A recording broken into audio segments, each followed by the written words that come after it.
আসসালামু আলাইকুম ওয়া রাহমাতুল্লাহ। আসরের নামাজের পর ছোট্ট এই ইস্তেগফারটি 21 বার পাঠ করুন। ইনশাআল্লাহ আল্লাহ তাআলা আপনাকে 13টি পুরস্কার দান করবেন। তার মধ্যে সবচেয়ে দামি পুরস্কার হলো আপনার জীবনের সকল গুনাহই ক্ষমা করে দিবেন। সুবহানাল্লাহ।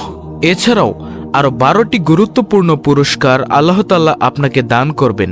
তো প্রিয় দর্শক, একজন মুমিন হিসেবে ভিডিওটি আপনার জন্য খুবই গুরুত্বপূর্ণ, কারণ আমি বিশ্বাস করি যে ব্যক্তি চায় তার গুনাহকে ক্ষমা করাতে, যে ব্যক্তি আল্লাহ তাআলাকে ভালোবাসে, সে আজকের ভিডিওটি সম্পূর্ণ দেখবে এবং এইখান থেকে ইস্তেগফারের এই আমলটি শিখে পরবর্তীতে সে সুন্দরভাবে আসরের নামাজের পর এই ইস্তেগফারের আমলটি পাঠ করবে।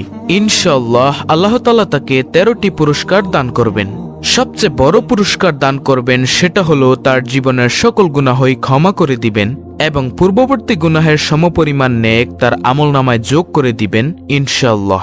প্রিয় দর্শক, তাই একজন মুমিন হিসেবে ভিডিওটি আপনার জন্য খুবই গুরুত্বপূর্ণ। তাহলে চলুন আমরা মূল আলোচনায় চলে আসি। প্রিয় দর্শক, এই জীবনে তো গুনাহের কাজ আমরা কম করলাম না।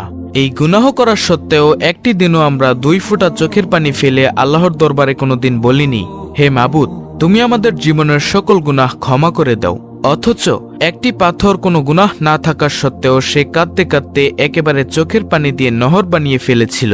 হযরত মুসা আলাইহিসসালাম একদিন এক ময়দান দিয়ে যাচ্ছেন, তো পথিমধ্যে যাওয়ার সময় তিনি দেখলেন একটি পাথরের মধ্য থেকে কান্নার আওয়াজ আসে। তখন তিনি ওই পাথরকে জিজ্ঞাসা করলেন, হে পাথর, তুমি কেন কাঁদো? অনেকে প্রশ্ন করবে, পাথর আবার কিভাবে কথা বলে? প্রিয় দর্শক, আল্লাহ তাআলা যদি চায় সকল কিছুই সম্ভব, আল্লাহ তাআলা যদি না চায় কোনো কিছুই সম্ভব না। তখন পাথর বলল, হে নবী মুসা, আমি শুনলাম আল্লাহ তাআলা মানুষ আর পাথর দিয়ে জাহান্নামের আগুনকে প্রজ্বলিত করবেন। আপনি তো আল্লাহ তাআলার সাথে কথা বলেন, আপনি একটু আল্লাহ তাআলার কাছে বলে দিয়েন আল্লাহ তাআলা যেন আমাকে মাফ করে দেয়। তখন মুসা আলাইহিসসালাম আল্লাহ তাআলার দরবারে গেলেন। তখন তিনি সকল কথা বললেন, কিন্তু এই কথাটা, পাথরেরই কথাটা বলতে ভুলে গেলেন। তখন তিনি ফিরে আসার সময় আল্লাহ তাআলা তো সকল কিছুই জানেন। আল্লাহ তাআলা ডাক দিয়ে বললেন, হে মুসা, তোমাকে না একটি পাথর বলেছিল আমার কাছে কিছু বলতে?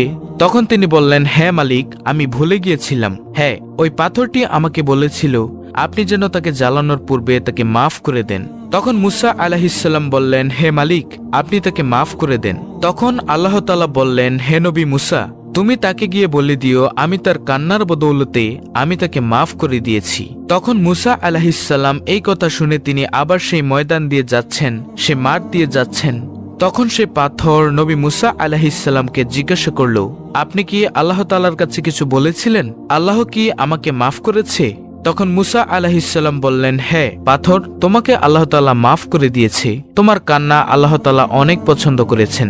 তখন মুসা আলাইহিসসালাম এই কথাটুকু বলে তিনি আবার চলে গেলেন। কিছুদিন পর আবার মুসা নবী তুর পাহাড়ে আল্লাহ তাআলার সাথে কথা বলতে যাচ্ছিলেন। এমত অবস্থায় দেখেন পাথর এবার কাঁদতে কাঁদতে পুরো নহর তৈরি করে ফেলেছে। তখন মুসা আলাইহিসসালাম বললেন, হে পাথর, তোমাকে তো আল্লাহ তাআলা মাফি করে দিয়েছে, তারপরও তুমি কেন কাঁদো? তখন সেই পাথর উত্তর দিল, এটা সারা দুনিয়ার মানুষের জন্য, মুসলমানের জন্য একটি অ্যালার্ম স্বরূপ। তখন এই পাথর বলল, যে কান্নাকে আল্লাহ তাআলা এত পছন্দ করেন, যে কান্নার কারণে আল্লাহ তাআলা আমাকে মাফ করে দিয়েছেন, আমি বুঝতে পেরেছি আল্লাহ তাআলা কান্নাকে খুবই পছন্দ করেন, তাই আমি আরো বেশি কান্নার পরিমাণ বাড়িয়ে দিয়েছি।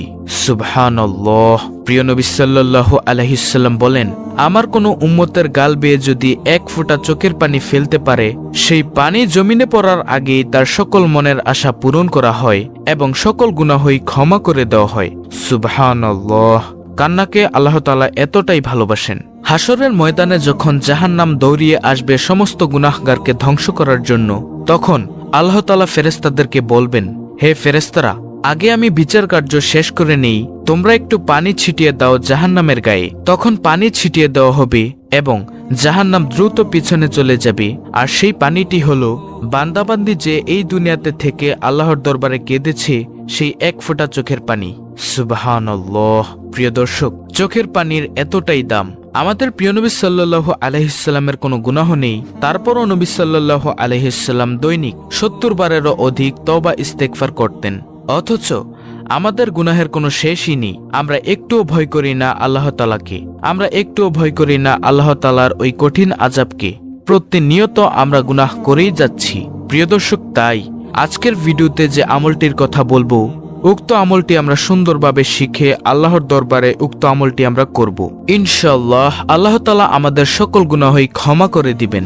সুবহানাল্লাহ। নবীজি হাদিসের মধ্যে বলেন, হে আমার উম্মত, তোমরা যদি গুনাহ না করতে এবং গুনাহ করে সাথে সাথে আল্লাহর দরবারে ক্ষমা না চাইতে, তাহলে আল্লাহ তাআলা তোমাদেরকে উঠিয়ে নিত। আল্লাহ তাআলা দুনিয়াতে এমন একদল জাতি প্রেরণ করত যারা গুনাহ করত এবং আল্লাহ তাআলার কাছে সাথে সাথে ক্ষমাও চাইত। সুবহানাল্লাহ। প্রিয় দর্শক, ক্ষমাকে আল্লাহ তাআলা এতটাই ভালোবাসেন। তাই আসুন আজকের এই ভিডিওর আমলটি আমরা মনোযোগ সহকারে করি। প্রিয় দর্শক, এই দিনের সময়ের মধ্যে একটি গুরুত্বপূর্ণ সময় হচ্ছে আসরের নামাজের পরের সময়টুকু। এই সময় আল্লাহ তাআলার দরবারে কোনো বান্দাবান্দি যদি কিছু চায়, আল্লাহ তাআলা সাথে সাথে তার মনের আশা পূরণ করেন। তো আমলটি করার জন্য আপনাকে সর্বপ্রথম পবিত্রতা অর্জন করতে হবে। আর পবিত্রতা হলো ঈমানের অঙ্গ।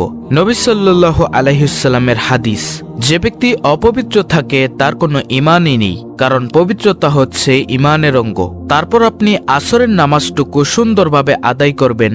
তারপর আসরের নামাজ আদায় করার পর সুন্দরভাবে ধ্যানে বসবেন। তারপরে নবী সাল্লাল্লাহু আলাইহি ওয়াসাল্লামের উপর যেই দুরূদি পারেন প্রিয় দর্শক, কমপক্ষে 7 বার দুরূদটি পাঠ করবেন। সবচেয়ে ছোট দুরূদ হলো সাল্লাল্লাহু আলাইহি ওয়াসাল্লাম। যেই দুরূদি আপনি পারেন প্রিয় দর্শক, সেই দুরূদই আপনি 7 বার পাঠ করবেন। তারপরে আপনি একটি ইস্তেগফার পাঠ করবেন। আর সেই ইস্তেগফারটি হলো আস্তাগফিরুল্লাহ, আস্তাগফিরুল্লাহ, আস্তাগফিরুল্লাহ। সবচেয়ে ছোট্ট ইস্তেগফার, এটা আপনি 21 বার পাঠ করবেন তওবা করার জন্য। তারপর আবার নবী সাল্লাল্লাহু আলাইহি ওয়াসাল্লামের উপর 7 বার সাল্লাল্লাহু আলাইহি ওয়াসাল্লাম এই দুরূদটি পাঠ করবেন। এইবার আল্লাহ তাআলার দরবারে মোনাজাত করিয়া সকল গুনাহের জন্য ক্ষমা চাইবেন। আল্লাহ তাআলা এই ইস্তেগফারের বরকতে সকল গুনাহই ক্ষমা করে দিবেন ইনশাআল্লাহ। এছাড়াও আপনাকে 13টি উত্তম পুরস্কার দান করবেন। তার মধ্যে সবচেয়ে বড় পুরস্কার হলো সকল গুনাহই ক্ষমা করে দিবেন। এছাড়াও অন্য পুরস্কারগুলো হলো আপনার দিলের মধ্যে আল্লাহ তাআলা রহমত দান করবেন, গায়েবী খাজানা থেকে রিজিকের ব্যবস্থা করবেন, আপনার রিজিকের দায়িত্ব আল্লাহ তাআলাই নিয়ে নিবেন, আমলের মধ্যে আপনার মন বসিয়ে দিবেন, শয়তানের কুমন্ত্রণা থেকে আল্লাহ তাআলা আপনাকে বাঁচিয়ে দিবেন এবং উত্তম নেক সন্তান দান করবেন, ফসলাদি সকল কিছুর মধ্যে বরকত দান করবেন, রিজিকের মধ্যে বরকত দান করবেন, অন্তরের মধ্যে নূর দান করবেন এবং কলবের মধ্যে নূর দান করবেন। তখন আপনি দেখবেন যত আমল করবেন তত আমলই ভালো লাগে। ওই যে সকল গুনাহ ক্ষমা হয়ে গেছে এবং শয়তান আপনার অন্তর থেকে চলে গেছে। আর তাই আল্লাহ তাআলা আপনাকে এই ফজিলত দান করেছেন। আর সবচেয়ে উত্তম পুরস্কার যেটা হলো আপনার জীবনের সকল গুনাহ আল্লাহ তাআলা ক্ষমা করে দিবেন এবং পূর্ববর্তী গুনাহের সমপরিমাণ নেক আপনার আমলনামায় যোগ করে দিবেন। তাই আসুন প্রিয় দর্শক, আমরা উক্ত আমলটি করে আল্লাহর দরবার থেকে সকল গুনাহ ক্ষমা করিয়ে নেই। প্রিয় দর্শক, অত্যন্ত কার্যকরী এই ভিডিওটি যদি ভালো লাগে তাহলে অবশ্যই চ্যানেলটিকে সাবস্ক্রাইব করে নেবেন এবং ভিডিওটি বেশি বেশি করে শেয়ার করে দিবেন যেন অপর মুসলিম ভাই বোনেরাও দেখতে পারে এই ভিডিওটি।